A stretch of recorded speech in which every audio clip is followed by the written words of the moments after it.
If your own Dubsado account is feeling like a cluttered mess, trust me, you're not alone.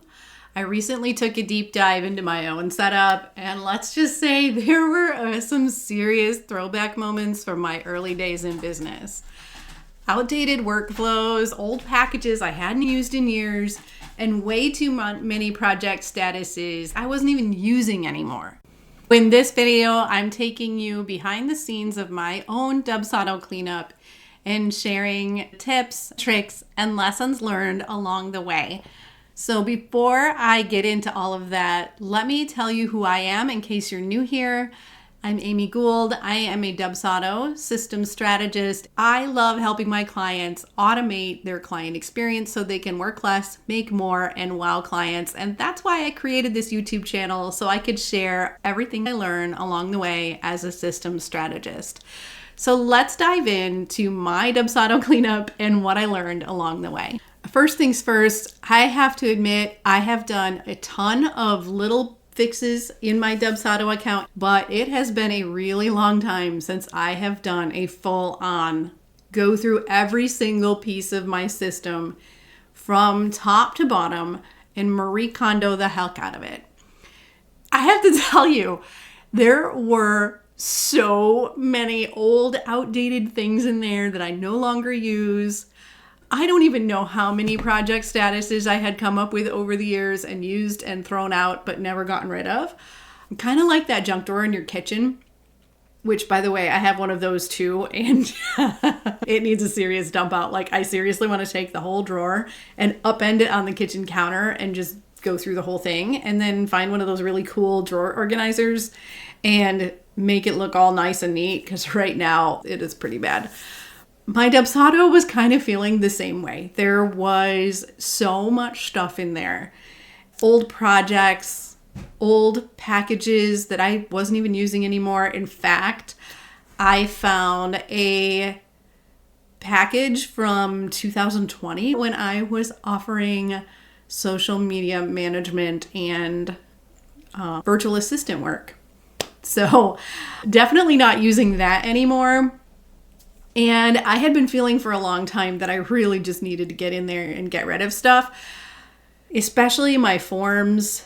I mean, my design work is so much different than it was when I created some of these forms, and it shows. I just felt the need to update these with my new brand colors and design style to showcase more of the things that I do for my own clients, which frankly weren't in my own forms, truth be told. So I went in there and revamped all of that stuff to showcase the things that I can do when I build Dubsado for my clients, because I want people to see all the cool things that you can do with Dubsado, and it really wasn't showcased very well in my old forms. Whenever I would try to send emails to people, I would have to weed through probably 50, 60 emails, and they're all titled terribly. I didn't have good naming conventions for a lot of my system when I set it up way back. It's kind of evolved over time, and there's no consistent naming convention. That always bothers me.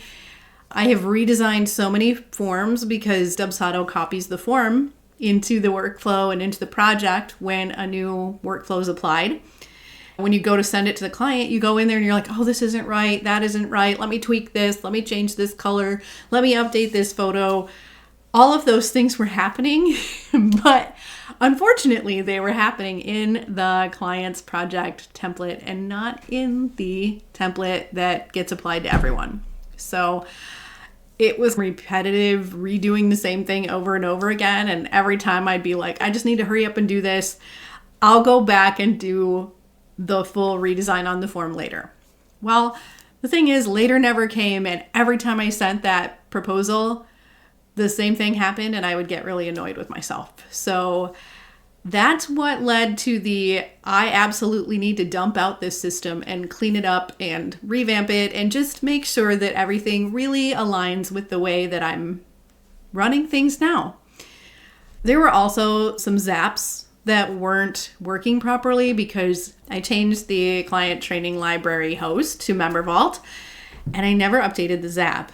And so I had to always go in and remember to add the client to Member Vault to the client training library, Or I would get an email from one of my clients saying, hey, I clicked the button to join the client training library and it's not letting me in.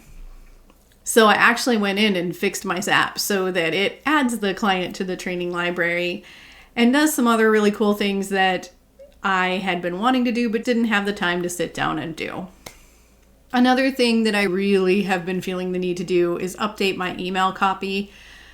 There are so many things that I've added to the way that I do my Dubsado setups, and I wanted to add more bits of training or information for clients to make it easier for them to use their system once I turn it over to them, or understand what I'm asking for when I'm sending a form or asking for information. So there was a lot of things like that I wanted to help people get more out of working with me, and I just hadn't had the time to do it. I like to put into emails what we've done so far and what's coming up. And I've changed the process for how I set up Dubsado. So those weren't accurate and I found myself tweaking those emails. So yeah, there were a lot of things inside of my Dubsado that were bugging me. And it's like those little teeny gnats that just keep biting you. And after a while, you're like, I can't take it anymore. I just need to deal with this. So finally, I sat down and blocked a huge chunk of time on my calendar and went through this whole thing. I want to talk about the challenges and lessons I learned along the way of cleaning up my own Dubsado account. The biggest challenge for me was by far the sheer size of this project. There are so many things everywhere in my system. Just canned email templates and project statuses and packages and forms, like oodles and oodles of forms to go through and decide what's useful and what's not.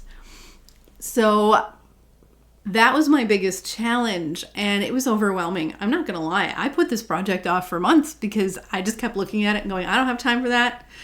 This is huge. I'm gonna need more time. We're gonna have to wait till later. Let's move it to the next quarter. And finally I was like, that's it. This has to happen. So the way I approached it was maybe not the best way. I started picking away at things and handling one thing at a time, which is what I tell my clients. Go through it one step at a time. Don't try to do everything at once. Didn't take my own advice really, because I would just go in there and get focused and do hours of work on this, to the detriment of my marketing plan and other projects that needed work in my business and my client work. I would definitely recommend before you clean up your Dubsado that you follow a more structured plan. I'm going to talk about that later on in this video. I think I've got 4 additional videos mapped out for walking you through the process of cleaning up your Dubsado account. So you actually get to have a plan. So I'm hoping you're going to find it really useful. There are a lot of things that I have learned along the ways that I'm sharing and tips and takeaways. So make sure you stay tuned for those videos. What I would recommend is making a plan for your setup and marking time in your calendar to get it done.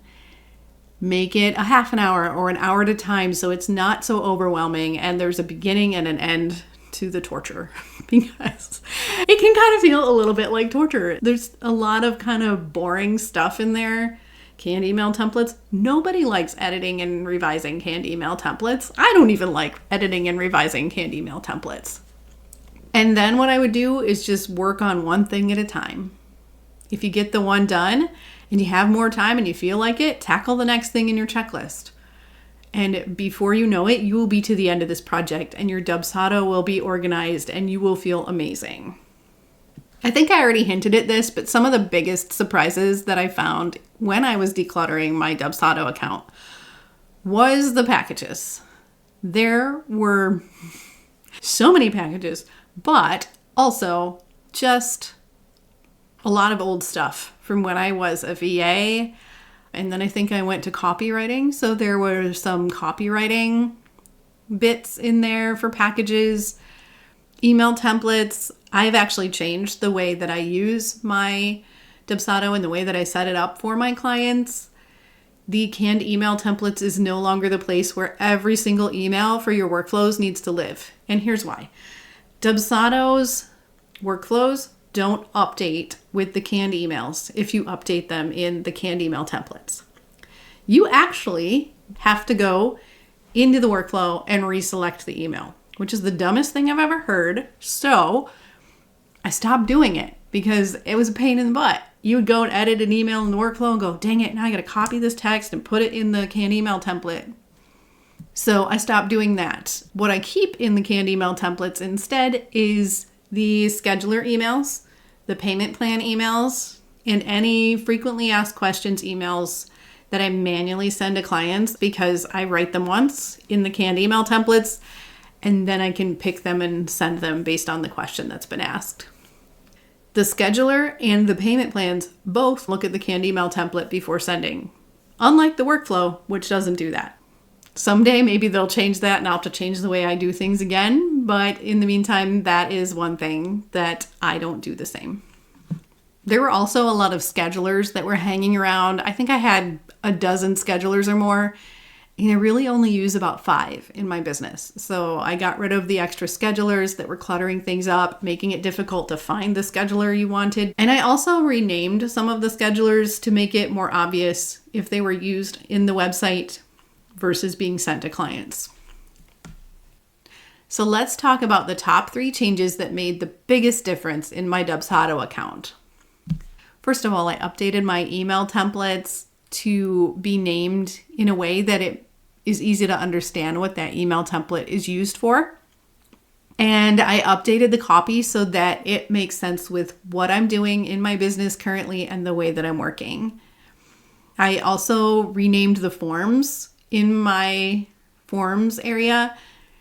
The lead capture forms had these insanely long names and it made no sense. And none of it actually told you where the lead capture form was used. So I added a naming convention to say if it was used in a scheduler on a website or anything like that.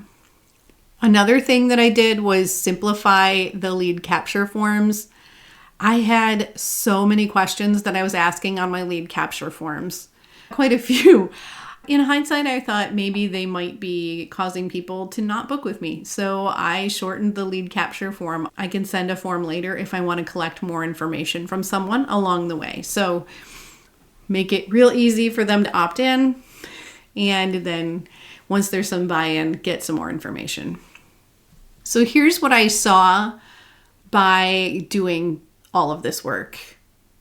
First of all, the client experience is so much smoother. The automations are running better.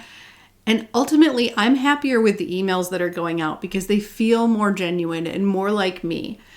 I added a lot more personality to them, and I really focused on making them sound the way that I talk.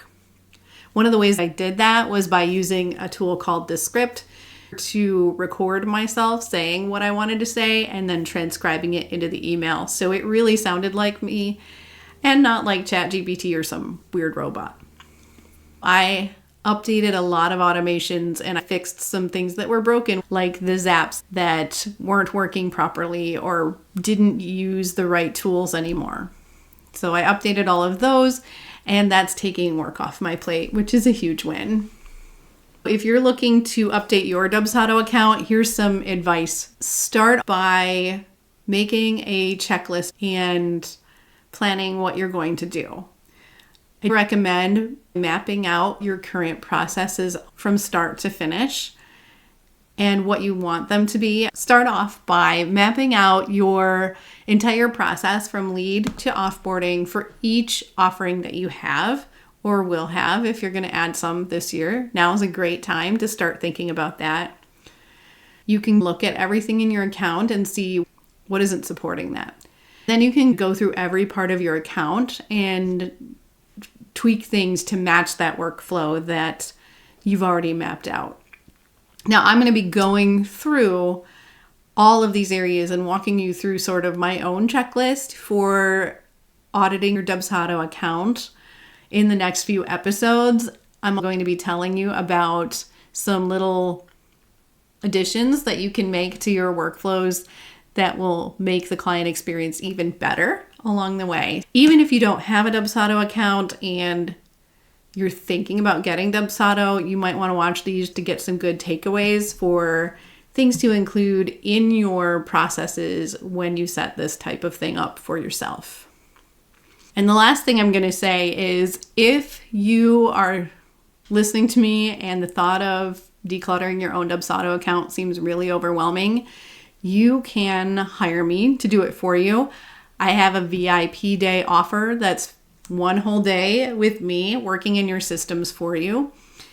You can find the link in the show notes to book that, and I will declutter your Dubsado for you.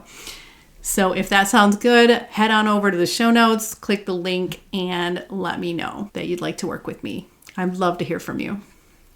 And if you watched this video, I'd love to hear from you in the comments. What is one thing you know you need to clean up in your Dubsado account? Please drop a comment below. I'd love to hear from you. Let's chat more. Thanks, and until next time, have an amazing day.